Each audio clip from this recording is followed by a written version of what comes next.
Hello friends, welcome to intelligence tutorial. आज का हमारा इम्पोर्टेंट टॉपिक है एंड ऑफ कोल्ड वॉर या post cold war world order. World का किस टाइप का ऑर्डर हो गया कोल्ड वॉर खत्म होने के बाद, या थर्ड में है causes of end of cold war. ये सब सिमिलर है, इसका आंसर सिमिलर है, बस क्वेश्चन डिफरेंट है। Who won the Cold War? Cold war कौन जीतता है? End of cold war impact on the world. Cold war के खत्म होने की वजह से वर्ल्ड के ऊपर क्या असर पड़ता है वो हम लोग देखेंगे। तो विदाउट टाइम वेस्ट किए हुए हम लोग चलते हैं, देख ले रहे हैं क्या है end of cold war.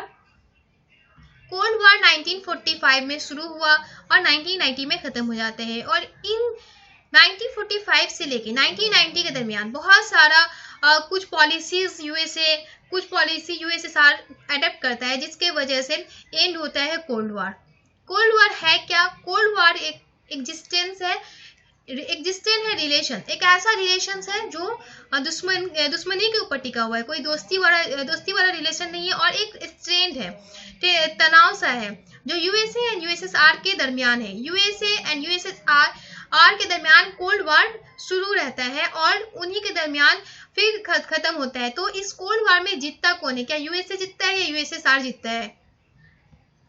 Post cold war world order important phase है रिसेंट इंटरनेशनल पॉलिटिक्स में।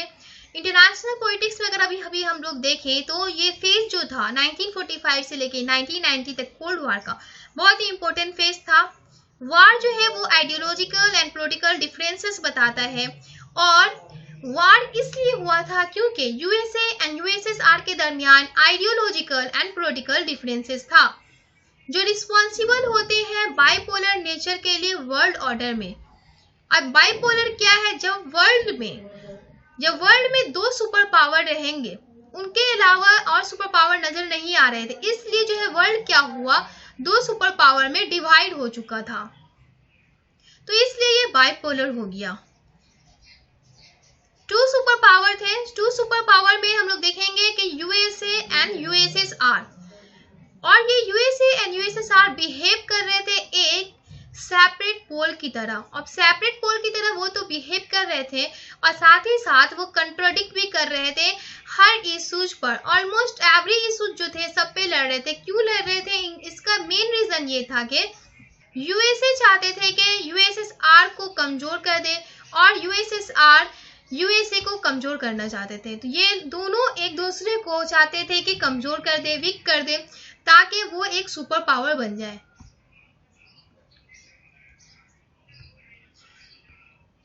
Causes of end of cold war या post cold war world order.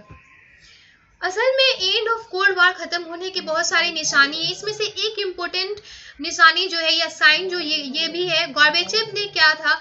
गॉर्बेचेव एक सुप्रीम लीडर थे कंट्री के, यूएसएसआर के, जो दो पॉलिसीज को अपनाए थे। दो पॉलिसीज जो था उनका वो ग्लासनोस्ट था एंड पेस्ट्रिका था। ये दो पॉलिसी को गॉर्बेचेव इसलिए अडेप्ट किए थे क्योंकि जब ये सुप्रीम लीडर बने यूएसएसआर के, तब ये देखे कि यहाँ पे यूएसएसआर का जो इकोनॉमिक सिस्टम है, यहाँ तक के सोशल पॉलिटिकल हर चीज जो है वो बर्बाद हो रहा है धीरे धीरे, और इसीलिए वो दो पॉलिसी अपनाते हैं, glasnost and पेस्ट्रिका।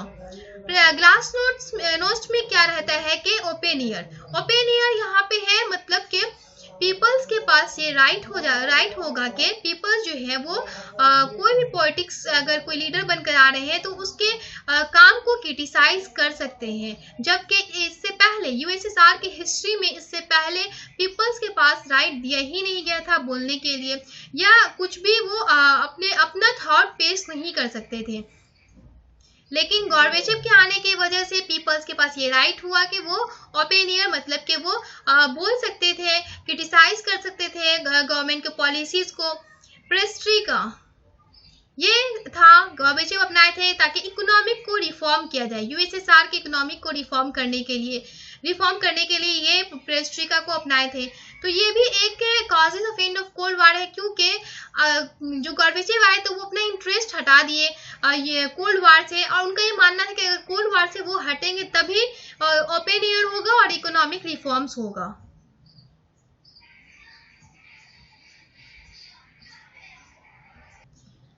Soviet union divide हो गया 1991 में, सोवियत यूनियन डिवाइड हो जाता है, कोल्ड वार एंड हो जाता है और बाइपोलरिटी भी खत्म हो जाता है। 1991 में जब सोवियत यूनियन का डिवीजन होता है तो उस टाइम हम लोग देखते हैं कि कोल्ड वार खत्म हो रहा है और बाइपोलरिटी भी खत्म हो रहा है, लेकिन हकीकत में कोल्ड वार कभी खत्म ही नहीं हुआ, कभी खत्म, बस क्या था कि कम हो गया, लेकिन पीपल्स के वो यूएसए एंड यूएसएस के दरमियान कहीं ना कहीं तनाव झगड़ा था ही, तभी तो आज यूएसएसआर फिर से स्ट्रांग बनता हुआ नजर आ रहा है हम लोगों को। बाइपोलरिटी जो था वो भी खत्म हो गया।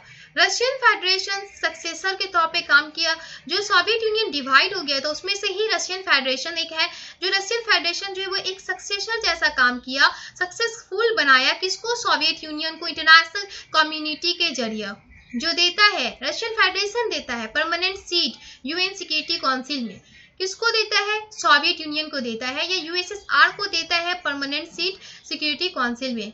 रशिया जो है वो रिटेन करता है 85% ऑफ न्यूक्लियर कैपेबिलिटी। अब 85% ऑफ रशिया जो न्यूक्लियर कैपेबिलिटी रखा था, तो वो इस तरीके से वो स्ट्रॉन्गर था न्यूक्लियर बेस्ड पर। कोल्ड वार के बाद हम लोग क्या देखते हैं कि यूनिफिकेशन ऑफ जर्मनी हो जाता है। जर्मनी जो कोल्ड वार के टाइम में, कोल्ड वार के ड्यूरेशंस में, जब कोल्ड वार चल रहा था उस टाइम में East Germany and West Germany दोनों डिवाइड हो गया था, Germany East and West Germany में डिवाइड हो गया था। अब ये यूनिफाइड हो गया। जब कोल्ड वार खत्म हो गया उसके बाद क्या होता है, हम लोग देखते हैं कि जर्मनी जो है वो डिवाइड जो था ईस्ट एंड वेस्ट में, वो एक यूनिफिकेशन में आया था, यूनिफाइड जाता है। Division of Yugoslavia and Yugoslavia and Yugoslavia का जो है वो डिवीजन होता है। यूगोस्लाविया जो है वो 2 सॉवरेन स्टेट में बढ़ जाता है या डिवाइड हो जाता है, लेकिन यहाँ पे एक इम्पोर्टेंट बात ये है कि यूगोस्लाविया जो था वो डिवाइड तो होता है लेकिन पीसफुली तौर पे होता है, लेकिन वहीं पर यूगोस्लाविया को देखिए तो 5 डिवीजन होता है, मतलब यूगोस्लाविया 5 हिस्सों में डिवाइड हो जाता है। इसके बावजूद भी एक डिफरेंस था दोनों में, ये कि ये इथनिकल वायलेंस के जरिए डिवाइड हुआ था। बाइपोलरिटी कोई ज्यादा दिन तक नहीं चला, बर्लिन वॉल डिवाइड किया था सिटी ऑफ बर्लिन को। ये भी एक इम्पोर्टेंट है कि end of causes of the cold war, तो एंड ऑफ कोल्ड वार का ये बर्लिन वॉल जो है वो बहुत इंपॉर्टेंट है, जो सिटी ऑफ बर्लिन को डिवाइड किया था।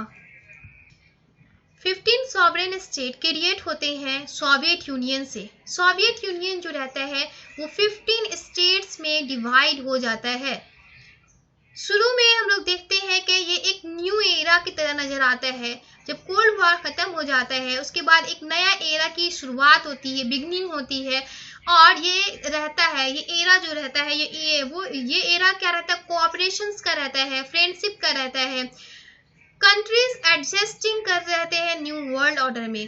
कोल्ड वार खत्म होने के बाद एक न्यू एरा स्टार्ट होता है, जो कोऑपरेशन क्या होते हैं, कंट्री एक दूसरे से कोऑपरेट करते हैं और साथ ही साथ फ्रेंडशिप बनाते हैं, कंट्रीज एडजस्ट करते हैं न्यू वर्ल्ड ऑर्डर।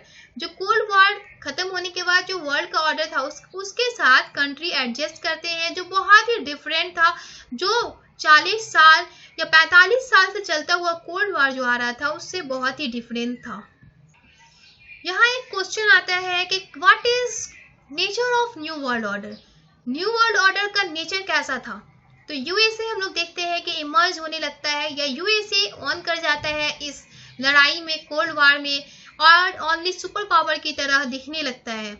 और सुपर पावर इसलिए था क्योंकि उसका मिलिट्री, इकोनॉमिक, पॉलिटिकल कंट्रोल सब ज्यादा मजबूत था, ज्यादा स्ट्रांग था यूएसएसआर से।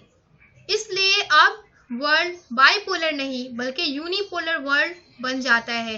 अकॉर्डिंग टू कुछ स्कॉलर के मुताबिक यूनिपोलर बन जाता है।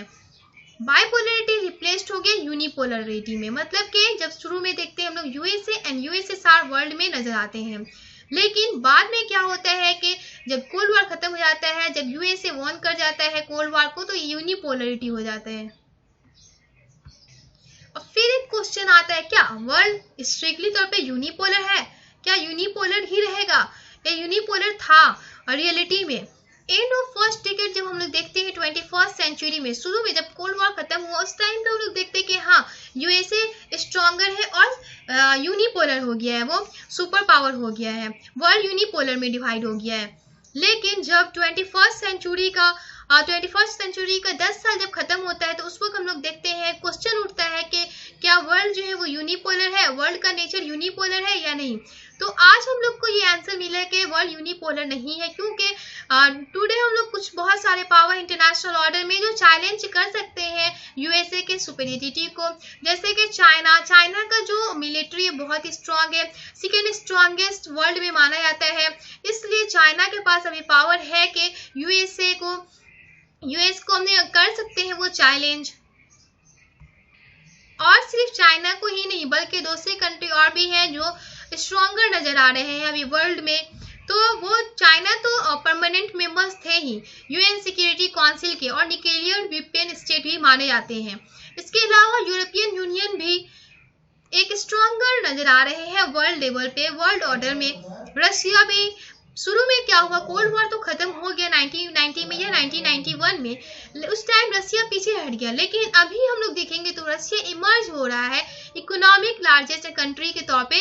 इकोनॉमिक लार्जेस्ट कंट्री है, सबसे लार्जेस्ट कंट्री, और इकोनॉमिक में भी वो बढ़ रहा है, डेवलप कर रहा है। साथ ही साथ जर्मनी भी एक क्रूशियल रोल कर रहा है इंटरनेशनल पॉलिटिक्स में। इसलिए ये सब आंसर आता है कि वर्ल्ड जो है वो स्ट्रिक्टली यूनिपोलर नहीं है, क्योंकि इतने सुपर पावर हैं जो चैलेंज कर सकते हैं यूएसएसआर को। तो कंक्लूजन क्या निकलता है कि इंटरनेशनल पॉलिटिक्स जो है वो हमेशा चेंज होता रहा है, इसलिए इसको हम लोग डायनेमिक कहते हैं। सेकेंड वर्ल्ड वॉर, पहले बैलेंस ऑफ पावर जो था, balance of power system exist कर रहा था एक लंबे पीरियड तक के लिए, लेकिन वार के बाद हम लोग देखते हैं कि चेंज हो जाता है बाइपोलर वर्ल्ड ऑर्डर में, और बाइपोलर वर्ल्ड ऑर्डर में सेट हो जाता है। सेकेंड वर्ल्ड वॉर से पहले हम देख रहे हैं कि एग्जिस्ट कर रहा है एक पावर और लॉन्ग पीरियड तक चल रहा है, जिसकी वजह से सेकेंड वर्ल्ड वॉर भी होता है। और सेकेंड वर्ल्ड वॉर फिर हम लोग देखते हैं कि कोल्ड वॉर जब होता है तो उस टाइम क्या होता है, बाइपोलरिटी में वर्ल्ड डिवाइड हो जाता है। After cold war bipolar change हो जाता है यूनिपोलर वर्ल्ड पॉलिटिक्स में, लेकिन ये यूनिपोलर वर्ल्ड पॉलिटिक्स भी नहीं है, बल्कि कुछ स्कॉलर के मुताबिक ये मल्टीपोलर है। मल्टीपोलर साथ ही साथ यूनिपोलर विथ मल्टीपोलर, सिर्फ और सिर्फ मल्टीपोलर हम लोग नहीं बोल सकते हैं, यूनिपोलर है। मतलब कि यूएसए जो है वो सबसे स्ट्रॉन्गर है, लेकिन उसके साथ और भी दूसरे पावर है, इसलिए स्कॉलर का ये मानना है कि यूनिपोलर विथ मल्टीपोलर है। तो at present USA super power तो है ही, लेकिन मल्टीपोलर भी वर्ल्ड को देखते हैं, क्योंकि बहुत सारे सुपर पावर हम लोग को देखने को मिले, जैसे कि चाइना, रसिया, जर्मनी, ये सब। ये कंप्लीट वीडियो था एंड ऑफ कोल्ड वॉर, या वर्ल्ड ऑर्डर किस टाइप का था, या कॉजेज ऑफ कोल्ड वॉर। अगर आपको अच्छा लगा हो तो लाइक, शेयर एंड सब्सक्राइब करना ना भूलें। और इंटेलिजेंस ट्यूटोरियल के ऊपर आपको बहुत सारे पॉलिटी से रिलेटेड वीडियो मिल जाएगी, इसलिए आप प्लेलिस्ट जाकर चेक करें।